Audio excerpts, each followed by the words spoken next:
श्री स्वामी विवेकानंद शिक्षण संस्था कोल्हापूर संचलित श्री वाग्देव विद्यालय व कनिष्ठ महाविद्यालय वाठार स्टेशन। मी प्राध्यापिका सौ लोंढे मॅडम, इयत्ता 12वी अर्थशास्त्र या विषयासाठी आज ऑनलाईन लेक्चर घेणार आहे। यामध्ये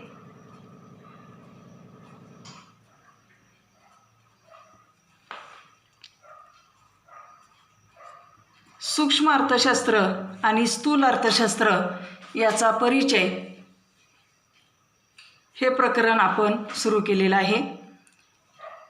त्यामध्ये आपण हा तिसरा व्हिडिओ करत आहोत। सूक्ष्म अर्थशास्त्र आणि स्थूल अर्थशास्त्र याचा परिचय।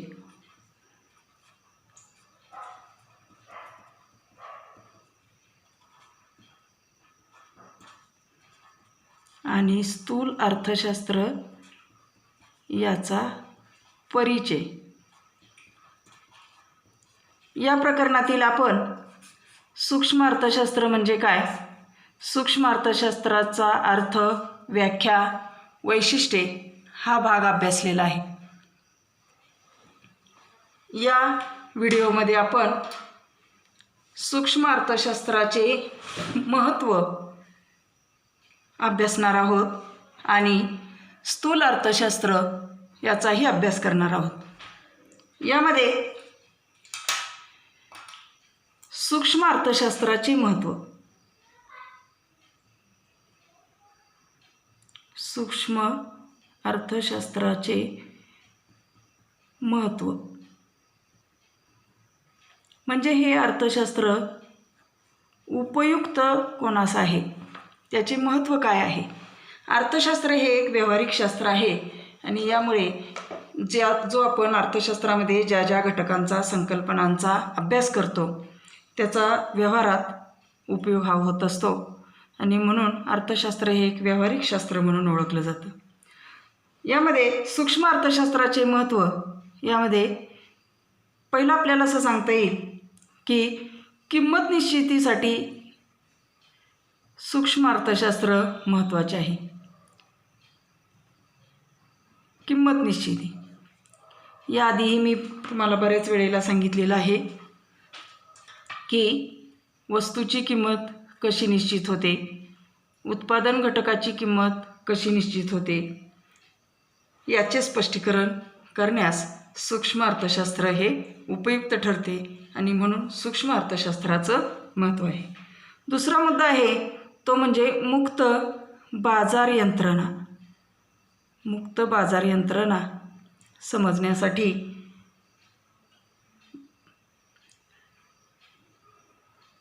सूक्ष्म अर्थशास्त्राचा उपयोग होतो।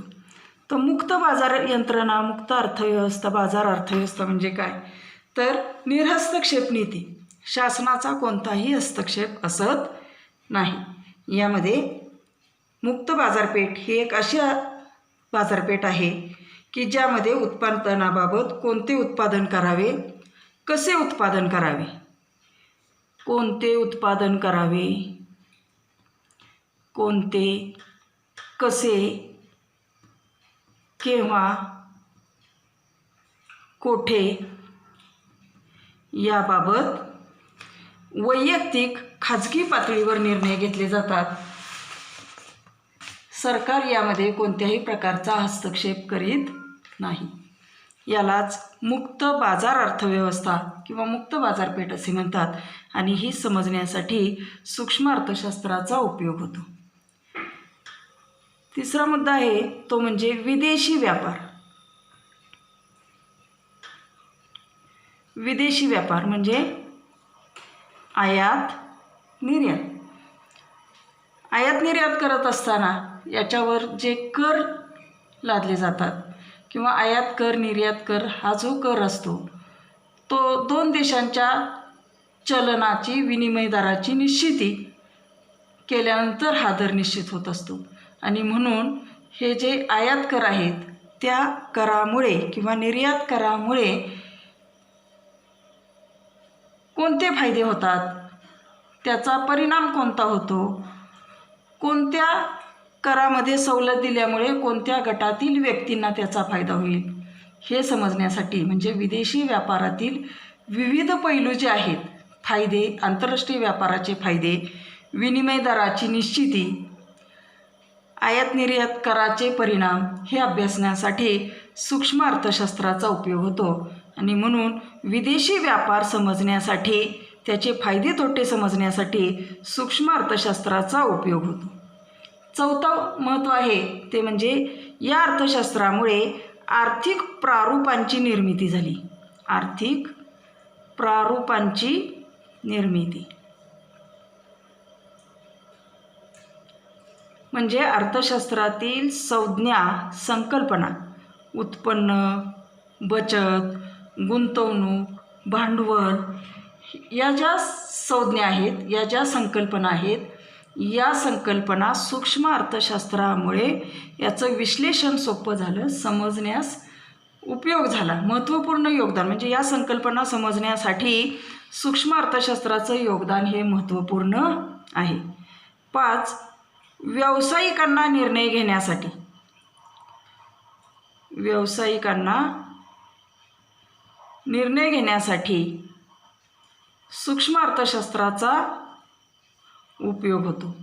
म्हणजेच व्यावसायिकांना महत्त्वपूर्ण निर्णय घेत असताना जे आर्थिक सिद्धांत आहेत सूक्ष्म अर्थशास्त्रातले, म्हणजेच वस्तूची किंमत निश्चिती असेल, उत्पादन खर्च याची निश्चिती असेल, किती उत्पादन करावे हे ठरवण्यासाठी, महत्तम उत्पादन आणि नफा म्हणजे जास्तीत जास्त उत्पादन घेतल्यानंतर त्यापासून किती नफा मिळणार आहे हे समजण्यासाठी व्यावसायिकांना सूक्ष्म अर्थशास्त्राचा उपयोग होतो. 6वं वैशिष्ट्य आहे म्हणजे शासनास उपयुक्त आहे. शासनास उपयुक्त आहे. सरकारला कर आकारणी करण्यासाठी, करविषयक धोरण ठरविण्यासाठी, त्याचबरोबर आर्थिक धोरण ठरविण्यासाठी, सार्वजनिक वित्त व्यवहार ठरविण्यासाठी, सर्वसाधारण किंमत पातळी ठरविण्यासाठी या सूक्ष्म अर्थशास्त्राचा उपयोग होतो. सूक्ष्म अर्थशास्त्राच्या व्याप्तीमध्येच आपण पाहिलेले आहे की महत्तम समाधान, एकूण आर्थिक कार्यक्षमता, आर्थिक कल्याण हे सूक्ष्म अर्थशास्त्राची व्याप्ती आहे. म्हणजेच समाजाचं जास्तीत जास्त कल्याण साधण्यासाठी देशामध्ये उपलब्ध असणारं वितरण व्यवस्था जी आहे, ही वितरण व्यवस्था कार्यक्षम कशी करता येईल यासाठी सरकारला सूक्ष्म अर्थशास्त्राचा उपयोग होतो. आणि 7वं महत्त्व आहे ते म्हणजे 7वा पॉईंट आहे की कल्याणकारी अर्थशास्त्राचा पाया हा सूक्ष्म अर्थशास्त्रामुळे घातला गेला. कल्याणकारी अर्थशास्त्राचा पाया हा सूक्ष्म अर्थशास्त्रामुळे घातला गेला. सूक्ष्म अर्थशास्त्र म्हणजेच व्याप्तीमध्ये आपण अभ्यासलेलं आहे की महत्तम उपलब्ध साधन सामग्रीचा पर्याप्त वापर करून म्हणजे जास्तीत जास्त उपयोग करून कल्याण कसे साधता येईल याचा अभ्यास या अर्थशास्त्रामध्ये केला जातो. आता सामाजिक कल्याणावर म्हणजे सरकारने आखलेले कर याचा समाजावर कोणता परिणाम होतो त्याचाही अभ्यास या अर्थशास्त्रात केला जातो. आणि म्हणून कल्याणकारी अर्थशास्त्राचा पाया घालणारे शास्त्र म्हणून सूक्ष्म अर्थशास्त्र ओळखले जाते. आता आपण सूक्ष्म अर्थशास्त्र म्हणजे काय हे अभ्यासलेलं आहे. त्याचा अर्थ, व्याख्या, वैशिष्ट्ये आणि महत्त्व अभ्यासलेले आहे. यानंतर आपण स्थूल अर्थशास्त्र म्हणजे काय आणि स्थूल अर्थशास्त्राचा अर्थ, व्याख्या आणि वैशिष्ट्ये अभ्यासणार आहोत.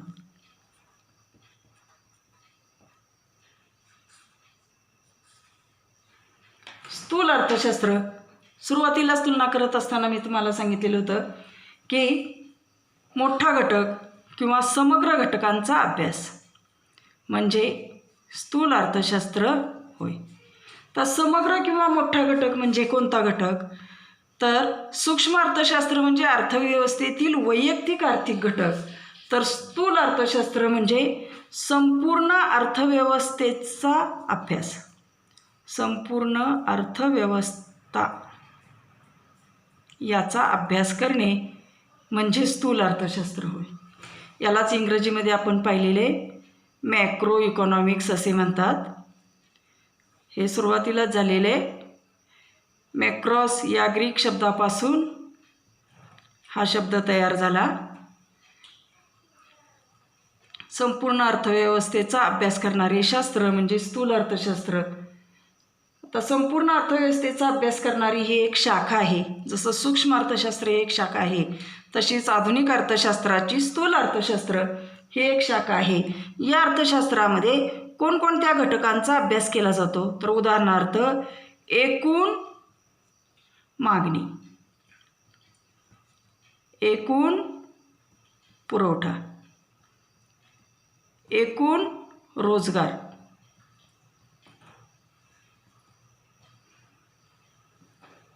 एकूण राष्ट्रीय उत्पन्न इत्यादी एकूण घटकांचा, एकूण गुंतवणूक, एकूण उपभोग, एकूण बचत, एकूण सर्वसाधारण किंमत पातळी, व्यापार चक्र इत्यादी सर्व एकूणांचा अभ्यास करणारे, एकूण घटकांचा अभ्यास करणारे शास्त्र म्हणजेच समग्र घटकांचा अभ्यास करणारे शास्त्र म्हणजे स्थूल अर्थशास्त्र होय. तर या स्थूल अर्थशास्त्राच्या 2 व्याख्या आहेत.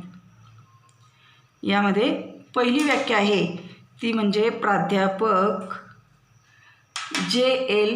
हॅन्सन यांची आहे. प्राध्यापक J.L. हॅन्सन यांची व्याख्या आहे. अतिशय साधी आणि सोपी व्याख्या आहे. काय सांगितलेलं आहे या व्याख्येमध्ये? तर स्थूल अर्थशास्त्र ही अर्थशास्त्राची अशी शाखा आहे की ज्या शाखेमध्ये एकूण रोजगार, एकूण बचत हे एक शाखा आहे. या शाखेमध्ये वर मी तुम्हाला जो उदाहरण दिलेलं आहे तेच घटक आहेत. अशी एक शाखा आहे की आणि या शाखेमध्ये एकूण रोजगार, एकूण गुंतवणूक, एकूण राष्ट्रीय उत्पन्न इत्यादी एकूण घटकांचा अभ्यास केला. एकूण गुंतवणूक, एकूण राष्ट्रीय उत्पन्न इत्यादी एकूण घटकांचा अभ्यास केला जातो. म्हणजेच यासारख्या मोठ्या समुच्चयात्मक व त्यांच्यातील परस्पर संबंधाचा विचार करणारे शास्त्र म्हणजे स्थूल अर्थशास्त्र होय.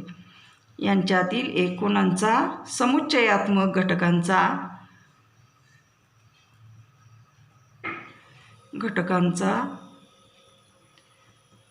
त्यांच्यातील परस्पर संबंधांचा विचार करणारे शास्त्र, परस्पर संबंधांचा विचार करणारे शास्त्र म्हणजे स्थूल अर्थशास्त्र होय. व्याख्या ऐका परत एकदा.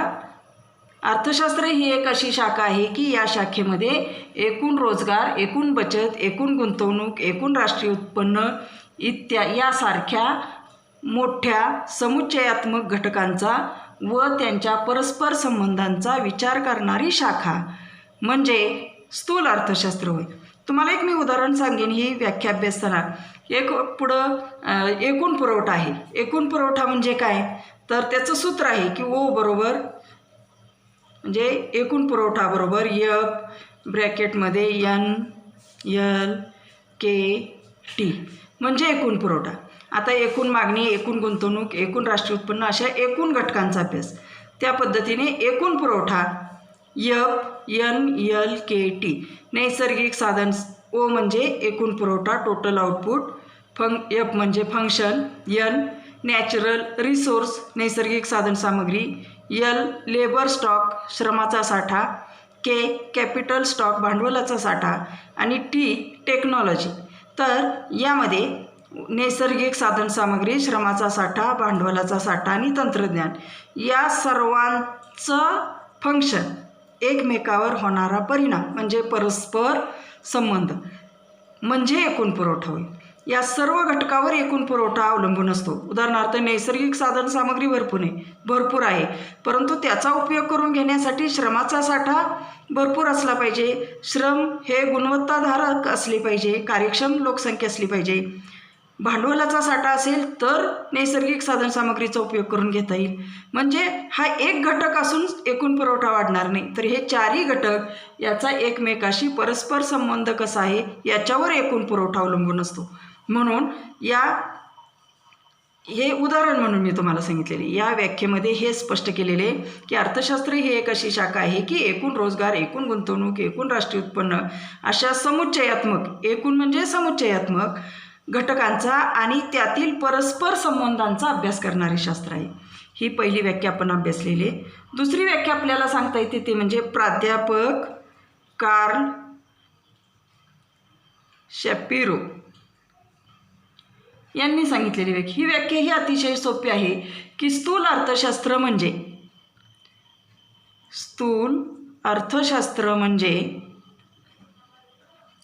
अर्थव्यवस्थेच्या संपूर्ण कार्यपद्धतीशी संबंधित आहे.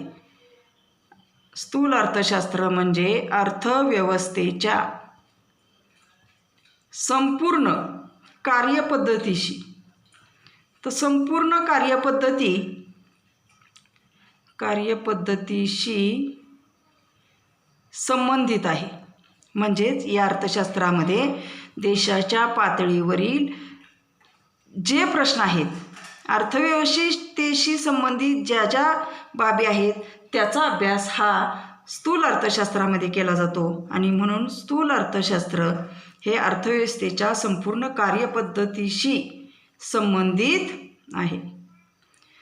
यामध्ये एकूण राष्ट्रीय उत्पन्न कसे निर्माण होते, राष्ट्रीय उत्पन्नाचा चक्राकार प्रवाह कसा आहे, व्यापार चक्र कसे निर्माण होते, एकूण मागणी म्हणजे काय, एकूण पुरवठा म्हणजे काय, अशा अर्थव्यवस्थेतील एकूण घटकांचा अभ्यास, अर्थव्यवस्थेच्या पातळीवरील कार्यपद्धती कशी चालते याचा अभ्यास या अर्थशास्त्रामध्ये केला जातो. या पद्धतीनं स्थूल अर्थशास्त्राच्या या दोन व्याख्या आपल्याला स्पष्ट करता येतात. यानंतर स्थूल अर्थशास्त्राची व्याप्ती आपल्याला पाहिजे आहे. स्थूल अर्थशास्त्र याची व्याप्ती आपण सूक्ष्म अर्थशास्त्राची पाहिलेली आहे. त्याच पद्धतीने स्थूल अर्थशास्त्राची व्याप्ती आपल्याला अभ्यासायची आहे. यामध्ये 4 घटक आहेत. स्थूल अर्थशास्त्राची व्याप्ती यामध्ये आहे उत्पन्न व रोजगार सिद्धांत. उत्पन्न व रोजगार सिद्धांत.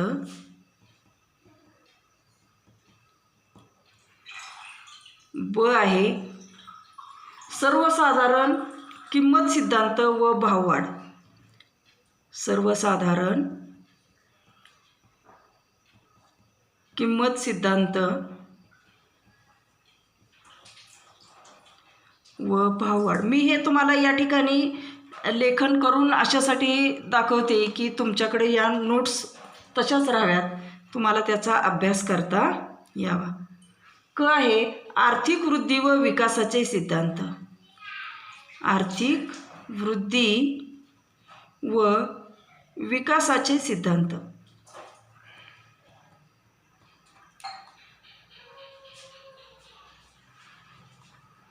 आणि आहे विभाजनाचा समग्रलक्षी सिद्धांत.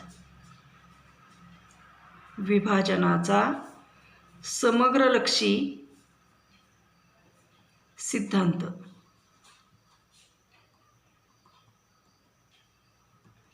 तर यामध्ये बघा उत्पन्न व रोजगार सिद्धांत. स्थूल अर्थशास्त्र हे राष्ट्रीय उत्पन्न व रोजगार पातळी यांच्या निश्चितीचे विश्लेषण करते. म्हणजेच उत्पन्न, उत्पादन, बेरोजगार हे जे या पातळीवर जे बदल होतात त्याची कारणे, परिणाम, उपाय याचा अभ्यास या अर्थशास्त्रामध्ये केला जातो. म्हणजेच उपभोग फलन, गुंतवणूक फलन याचाही अभ्यास या ठिकाणी आपल्याला करावा लागतो. उपभोग फलन म्हणजे उत्पन्नाचा उपभोगाशी असणारा संबंध. उत्पन्नात वाढ झाली तर उपभोगात वाढ होते, परंतु ठराविक मर्यादेपर्यंत उत्पन्नात वाढ झाल्यास उपभोग वाढतो. परंतु एकदा व्यक्तीच्या गरजा पूर्ण झाल्या की उत्पन्न वाढल्यास उपभोग वाढतो, परंतु ज्या पटीत उत्पन्न वाढते त्या पटीत उपभोग वाढत नाही. या पद्धतीनं अशा अनेक घटना, संकल्पना याचा अभ्यास या अर्थशास्त्रामध्ये केला जातो की व्यवसायातील बदलाचे सिद्धांत, उत्पन्न व रोजगार सिद्धांत याचा अभ्यास हा स्थूल अर्थशास्त्रामध्ये केला जातो.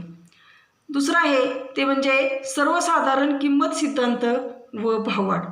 जे देशाची सर्वसाधारण किंमत पातळी कशी निश्चित होते, त्यामध्ये चढ उतार कोणत्या कारणाने होतात, चढ उतार जास्त कमी कोणत्या कारणाने होतात, तेजी व मंदी, सामान्य पातळीमुळे निर्माण होणारे बदल.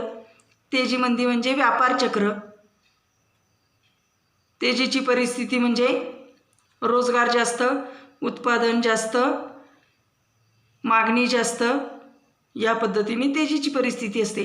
त्याचा परिणाम कोणता होतो, मंदीची परिस्थिती म्हणजे रोजगार कमी, उत्पन्न कमी, मागणी कमी, मंदीची परिस्थिती असते. तर या कारणामुळे तेजी मंदीच्या समस्यामुळे तेजी मंदीमुळे कोणत्या समस्या निर्माण होतात याचाही अभ्यास, या म्हणजे महत्त्वपूर्ण अभ्यास हा स्थूल अर्थशास्त्रामध्ये केला जातो.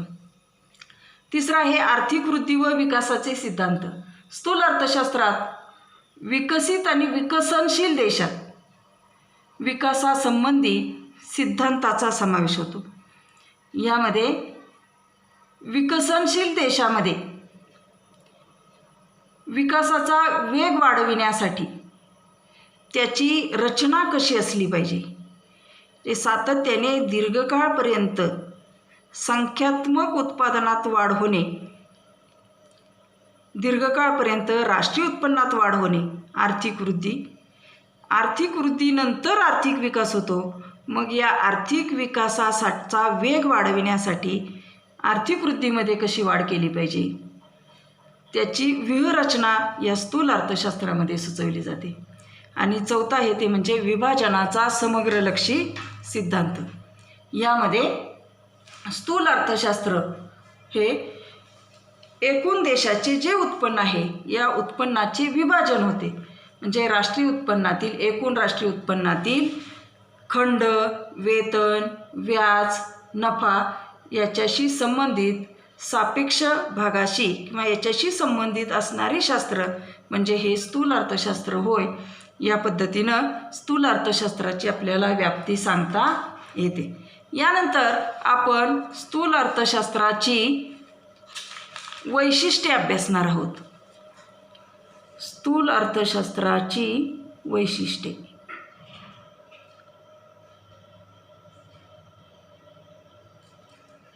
आपण सूक्ष्म अर्थशास्त्राची एकूण 8 वैशिष्ट्ये अभ्यासलेली आहेत. तुलनात्मक अभ्यास केला तुम्ही तर फार लवकर या 2 शाखा तुमच्या लक्षात राहतील. स्थूल अर्थशास्त्राची वैशिष्ट्ये, एक आहे पहिलं ते म्हणजे समग्र घटकांचा अभ्यास. वैशिष्ट्ये समजण्यास एकदा व्याख्या आणि अर्थ आपल्याला समजला की वैशिष्ट्ये समजणे अतिशय सोपे जाते. समग्र घटकांचा, समग्र या शब्दाचा अर्थ काय होतो तर एकूण. समग्र घटकांचा अभ्यास म्हणजेच एकूण घटकांचा अभ्यास. एकूण घटक म्हणजे कोणते तर संपूर्ण अर्थव्यवस्थेचा अभ्यास केला जातो. मग अर्थव्यवस्थेत एकूण घटक म्हणजे राष्ट्रीय उत्पन्न, एकूण याला समग्र म्हणतात. एकूण म्हणजेच समग्र मागणी, समग्र पुरवठा, राष्ट्रीय रोजगार, राष्ट्रीय उत्पादन. या पद्धतीने समग्र घटकांचा अभ्यास हा स्थूल अर्थशास्त्रामध्ये केला जातो. यानंतर दुसरं वैशिष्ट्य आहे ते म्हणजे उत्पन्न सिद्धांत. दुसरं वैशिष्ट्य आहे उत्पन्न सिद्धांत. उत्पन्न सिद्धांत म्हणजे राष्ट्रीय उत्पन्नाची जी संकल्पना आहे त्याचे विविध घटक, विविध मापन पद्धती आहेत, त्याचा अभ्यास या स्थूल अर्थशास्त्रामध्ये केला जातो. म्हणजे राष्ट्रीय उत्पन्नातील व्याप्तीमध्ये मी तुम्हाला सांगितलेलं आहे की राष्ट्रीय उत्पन्नातील चढ उतार असतील. हे चढ उतार कशामुळे होतात, राष्ट्रीय उत्पन्नातील चढ उतार हे कोणत्या कारणाने होतात, किंवा व्यापार चक्र, तेजी मंदी याची कारणे कोणती, राष्ट्रीय उत्पन्नाच्या मापन पद्धती आहेत, या मापन पद्धतीचे घटक कोणते, उत्पादन पद्धती, खर्च पद्धती या उत्पन्न सिद्धांत जे अर्थव्यवस्थेच्या पातळीवरील उत्पन्न सिद्धांताचा अभ्यास या अर्थशास्त्रामध्ये केला जातो. म्हणून दुसरं वैशिष्ट्य आपल्याला सांगता येतं की स्थूल अर्थशास्त्र हे उत्पन्न सिद्धांत म्हणून ओळखले जाते. जसं की सूक्ष्म अर्थशास्त्र मूल्य सिद्धांत म्हणून ओळखलं जातं, तर स्थूल अर्थशास्त्र हे उत्पन्न सिद्धांत म्हणून ओळखलं जातं. तिसरं आहे ते म्हणजे सर्वसाधारण समतोलाचे विश्लेषण. सर्वसाधारण समतोल इथंही तुमच्या लक्षात येईल बघा, मी तुम्हाला म्हटलं की तुलनात्मक अभ्यास केला, तुम्ही लक्षात ठेवण्याचा प्रयत्न केला तर तो भाग लवकर लक्षात राहील. तुमच्या या 2 शाखा तुम्हाला लवकर समजतील. सर्वसाधारण समतोल. सूक्ष्म अर्थशास्त्रामध्ये आपण अभ्यासलं की आंशिक समतोल जे एका घटकाचा समतोल. इथं सर्वसाधारण समतोल म्हणजे अर्थव्यवस्थेच्या पातळीवरील सर्वसाधारण समतोल होय.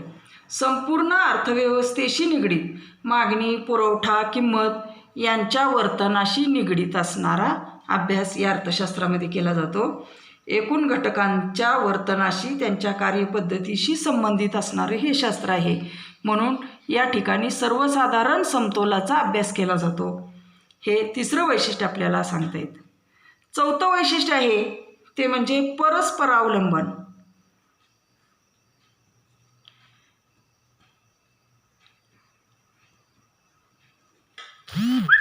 परस्परावलंबन हे मी तुम्हाला मगाशी म्हणजे आधीच्या स्पष्टीकरणाच्या वेळी तुम्हाला सांगितलं की एक उदाहरण दिलं होतं की O बरोबर FNLKT म्हणजे एका घटकाचा दुसऱ्या घटकाशी असणारा संबंध.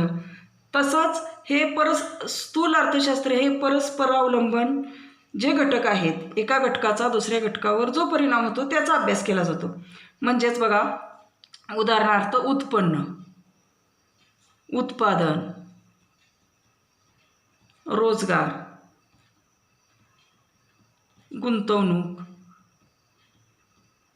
किंमत पातळी यासारख्या आर्थिक चलांचे परस्परावलंबन लक्षात घेतले जाते. गुंतवणूक पातळीमुळे कोणता परिणाम होतो, उत्पन्न, एकूण उत्पादन यामुळे कोणता बदल होतो. उत्पन्न वाढलं, उत्पादन वाढते, रोजगार जास्त मिळतो, रोजगार जास्त, उत्पन्न जास्त, गुंतवणूक जास्त असते.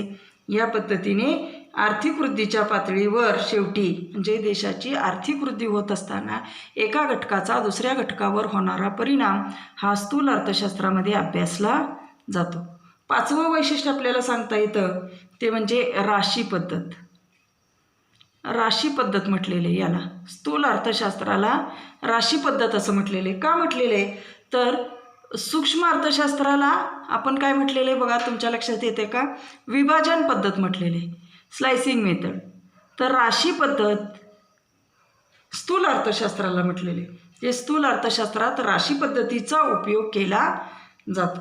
म्हणजे समुच्चयात्मक घटकांचा, एकूण घटकांचा म्हणजेच राशी पद्धत. एका घटकाचा अभ्यास न करता एकूण घटकाचा अभ्यास केला जातो आणि म्हणून संपूर्ण अर्थव्यवस्थेचा अभ्यास केला जातो यामध्ये. म्हणून याला राशी पद्धत असे म्हणतात. एक व्याख्या जुन्या अभ्यासक्रमामध्ये होती प्राध्यापक बोल्डिंगची, तरी दिलेली आपल्याला की जंगल म्हणजे संपूर्ण झाडांचा समुच्चय असतो, परंतु त्यात एका विशिष्ट झाडाची गुणवैशिष्ट्ये दिसून येत नाहीत. जंगलामध्ये अनेक वृक्ष असतात, अनेक झाडं असतात. अशा त्या जंगलामध्ये अनेक वैशिष्ट्ये, अनेक वेगवेगळ्या पद्धतीची झाडे दिसून येतात आणि म्हणून सूक्ष्म अर्थशास्त्र म्हणजे एका झाडाचा अभ्यास करणे आणि स्थूल अर्थशास्त्र म्हणजे संपूर्ण जंगलाचा अभ्यास करणे. म्हणजे हा फरक लगेच तुमच्या लक्षात येईल बघा. म्हणून हा फरक या पद्धतीद्वारे आपल्याला दर्शविता येतो की स्थूल अर्थशास्त्राला राशी पद्धत असे म्हणतात. 6 आहे ते म्हणजे वृद्धीची प्रारूपे. अर्थशास्त्रामध्ये शब्द, संकल्पना या कठीण असल्या तरी समजण्यास अतिशय साध्या आणि सोपे असतात. फक्त आपण त्यामध्ये आनंदाने अभ्यास केला पाहिजे. स्थूल अर्थशास्त्र आर्थिक वृद्धी आणि आर्थिक विकास यातील घटकांचा सहभाग दर्शविला जातो स्थूल अर्थशास्त्रामध्ये.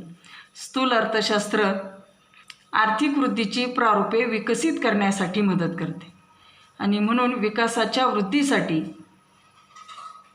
उदाहरणार्थ मूलभूत व अवजड उद्योगावर भर देणारे महालनोबिस यांचे प्रतिमान याचाही अभ्यास या अर्थशास्त्रामध्ये केला जातो.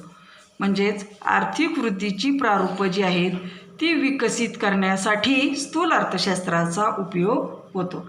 आर्थिक वृद्धी म्हणजे राष्ट्रीय उत्पन्नात दीर्घकाळपर्यंत संख्यात्मक वाढ होणे, उत्पादनामध्ये दीर्घकाळपर्यंत संख्यात्मक वाढ होणे म्हणजे आर्थिक वृद्धी होय. तर ही जी आर्थिक वृद्धी आहे त्याची प्रारूपे विकसित करण्यासाठी स्थूल अर्थशास्त्राचा उपयोग होतो. 7 आहे ते म्हणजे 7वं वैशिष्ट्य आपल्याला सांगता येतं सर्वसाधारण किंमत पातळी. सर्वसाधारण किंमत पातळी अर्थव्यवस्थेच्या स्तरावर देशातील विविध वस्तूंची किंमत पातळी कशी असावी, कशी असते याचा अभ्यास, कशी निश्चित होते याचा अभ्यास या स्थूल अर्थशास्त्रामध्ये केला जातो. म्हणजेच सर्वसाधारण किंमत पातळी सद्यस्थितीमध्ये अर्थव्यवस्थेत उत्पादित केलेल्या सर्व वस्तू व सेवांच्या किमतीची सरासरी होय. विविध वस्तूंची किंमत त्याची सरासरी म्हणजे अर्थव्यवस्थेच्या पातळीवरील सर्वसाधारण किंमत पातळी होय. त्यातील बदल आणि ती कशी निश्चित होते याचा अभ्यास हा स्थूल अर्थशास्त्रामध्ये केला जातो. यानंतर 8वं वैशिष्ट्य आपल्याला सांगता येतं धोरणाभिमुख अर्थशास्त्र आहे.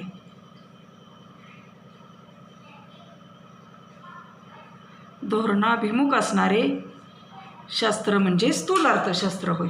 आता स्थूल अर्थशास्त्र हे आर्थिक समस्या सोडविणाऱ्या धोरणांची चर्चा करते. म्हणजेच आर्थिक समस्या कोणकोणत्या असतात? भाववाढ जास्त झाली तर त्याच्यावर नियंत्रण ठेवणे गरजेचे असते. मग ते नियंत्रण ठेवण्यासाठी जी धोरणं असतात सरकार त्याचा स्वीकार करत असतं त्याचा अभ्यास, ती समस्या कशी सोडवली पाहिजे. जास्त भाववाढ झाली तीही घातक असते, अतिशय भावसंकोच झाला तेही देशाला घातक असते. म्हणजे भाववाढ नियंत्रण करणे, भाववाढ नियंत्रण, भावसंकोच असेल तर तेही वाढविणे, त्याच्यावरही नियंत्रण ठेवणे, रोजगार निर्मिती करणे. भावसंकोच झाला तर आर्थिक मंदी येते. मग आर्थिक मंदीच्या परिस्थितीमध्ये काय केलं पाहिजे? रोजगार वाढविला पाहिजे, लोकांच्या हातात खरेदी शक्ती गेली पाहिजे, कोणते धोरण असले पाहिजे. तर या पद्धतीनं अशा धोरणांचा अभ्यास यामध्ये केला जातो. म्हणून हे अर्थशास्त्र धोरणाभिमुख अर्थशास्त्र म्हटलं जातं.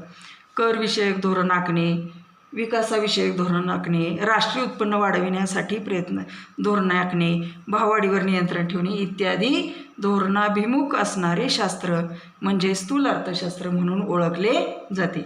या पद्धतीनं आज आपण या व्हिडिओमध्ये स्थूल अर्थशास्त्राची व्याख्या आणि वैशिष्ट्ये, व्याप्ती, वैशिष्ट्ये याचा अभ्यास केलेला आहे. सर्वांनी मी ज्या लेक्चरमध्ये तुम्हाला लिहून स्पष्ट केलेलं आहे त्या लेखनही आपल्या वहीमध्ये करून घ्यावे आणि अभ्यास करावा. धन्यवाद.